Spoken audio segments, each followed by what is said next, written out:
We're back, baby. Alright, all memes aside, all jokes aside, if you can't tell, it's new place, new move, new everything, new whatever you gotta say about it. And I'm excited, I'm pumped, I finally am moved in, things are put up, my lights are up, my microphone stand is good and working, and we're here. And today, as the title assumes, alright, we're not skipping a beat. I want to talk about the equipment in the test document and what he's doing to it, how it's changing, and why I think it's honestly one of the best changes, even though it's fairly minor, one of the best things that we've done so far. So for those of you per usual that don't religiously keep up with Naruto 5e, recently he released our Lord and Savior King a test document that is pretty amazing, very deep. I have my quick overview of it. If you want, you can go check that out as the last video on the channel. One of the first things that he adds in and puts in is this right here, and it's the equipment properties that he has added in.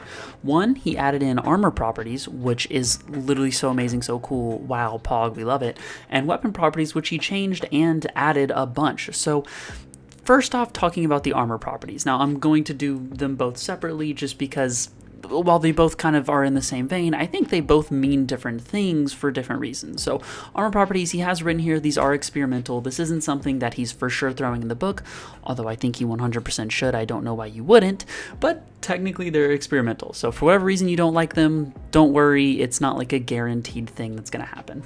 So you might be asking, what are armor properties? Well, if you're sitting here reading it, you're probably getting a good idea, or if you've ever played D&D and have used weapon properties, you probably understand as well. It's just an easy way to give different armor sets different capabilities, right? And so going through, you can read, I don't think I need to explain what every single one of these does to you. You have fortified, which is really nice for if you're getting crit, high quality, which just adds seal slots, camouflage, which helps you with stealth, armored, which helps you with the AC bonus, but also adds some bulk. And not all of these are positive, by the way. So there's things like bulky, which makes it give disadvantage on stealth checks, right? So not all of these are actually good properties to have on your armor, but they're all properties. Now, this is going to do a few things once we add these in.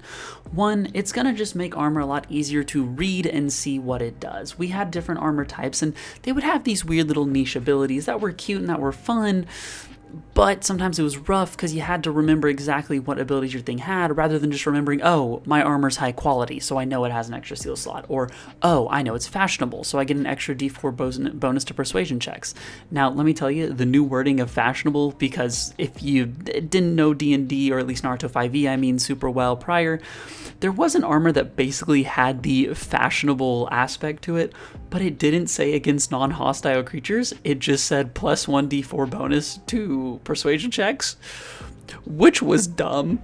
It was terrible, all right? The problem was you usually got caught in the issue of the DM not wanting to give you the bonus d4 because it didn't make sense that the main villain saw you wearing a vest and went, no, that checks out. I'm more persuaded by you now.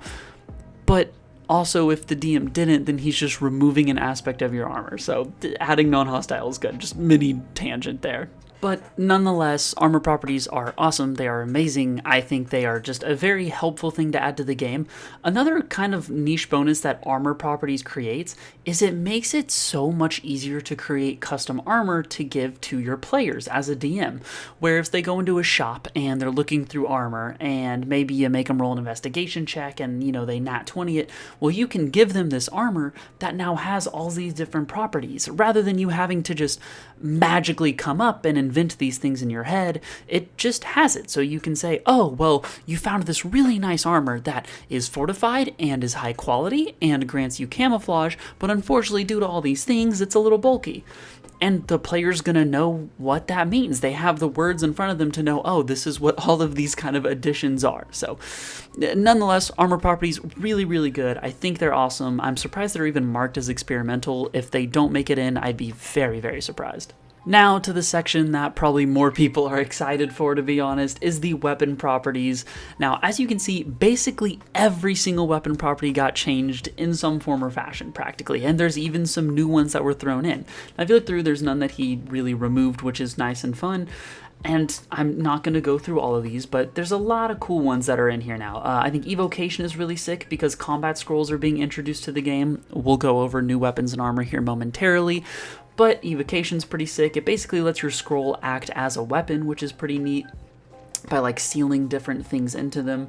As you can see, different things have changed. There's lethal, which now increases the damage die by +1, and then against surprise targets, blah, blah, blah. There's all this really cool stuff.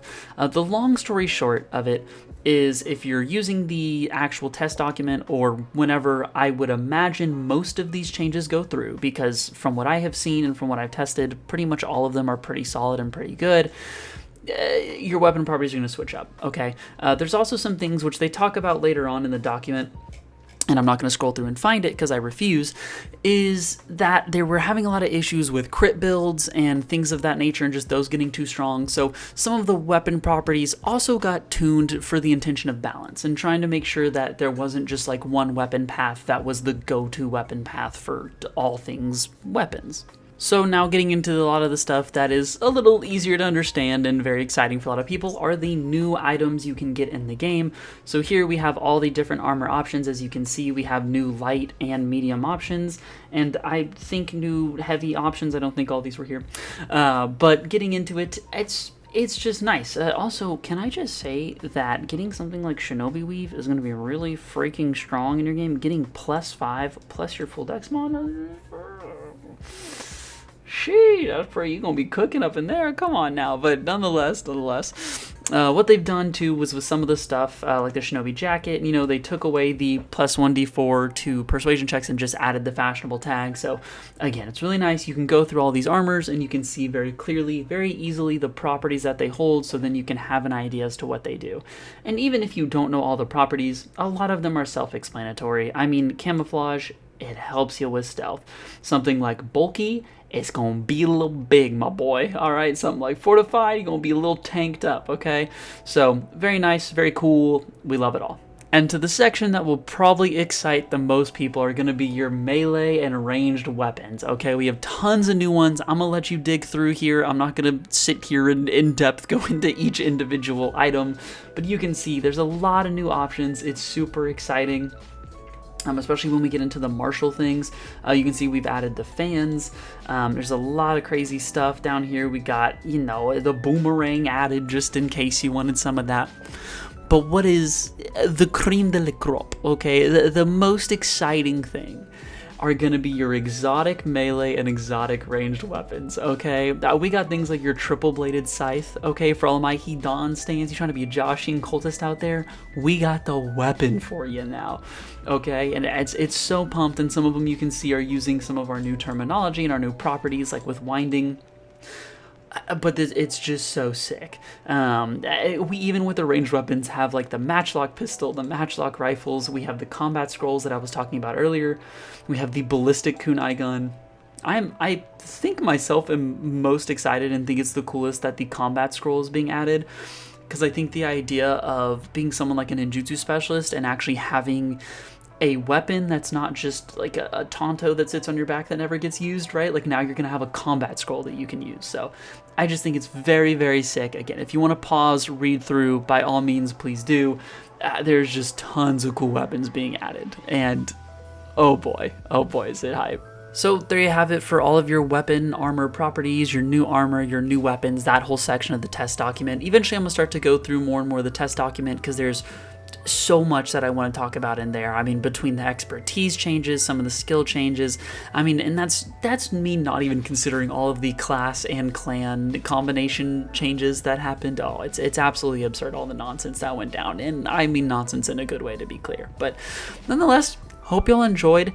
If you want different kind of content, please let me know down in the comments below, okay? Now that I'm settled in and I've got my setup going, I'm willing to do some stuff. You know, I don't know if anyone on the channel is interested in room tours. I don't know if y'all want, you know, whatever. We can talk about Naruto 5e stuff. What Naruto 5e stuff do you want to see?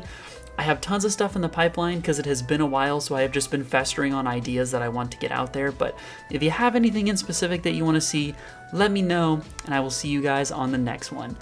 Don't forget to subscribe. Peace out.